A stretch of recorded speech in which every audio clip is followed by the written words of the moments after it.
If my video has come across your feed, then there is a message for you from the African goddesses. So make sure you stay for this message. Let me see what they want to tell you. It's time to speak up. And you got the wounded healer as well.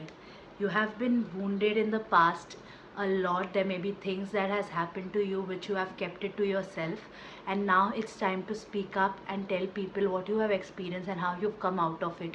Don't hold on to that pain. You have gone through that pain for a reason. Instead of holding on to the pain, share it with someone. Maybe it will help them in their journey.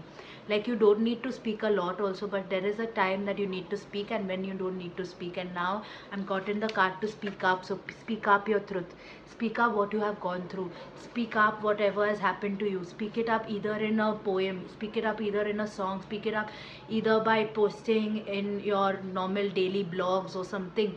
But there is something you need to speak up about.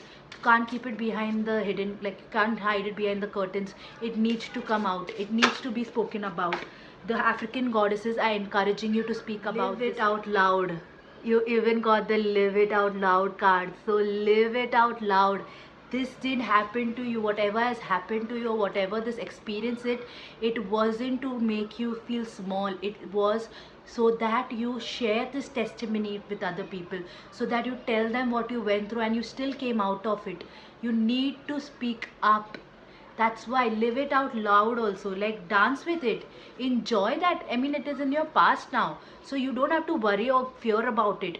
You can just speak about it and tell people what happened about it. Like, let it out. I'm getting like, let it out so you can live a good life.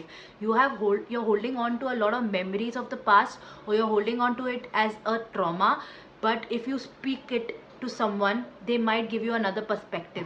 So try to speak it and tell it to someone and live out loud. I'm getting, like, normally we get it LOL, laugh out loud, but here it is live out loud. Start living. Like, like, can you see these people, like in Africa they have these dances, they have these get together where they play the drum together and then they dance and all. Like, I'm getting that image in my mind, and I think that even you need to go for either like these get-togethers, or if there are no get-togethers, do it at home. Play some music and dance it out. It's time to live your truth. Live out of this box, live out of this society, live in your own authenticity, because you were made, like the African goddesses are saying, that you were made for greatness. You were not made to shut yourself down. You're not made to keep quiet. You're made to speak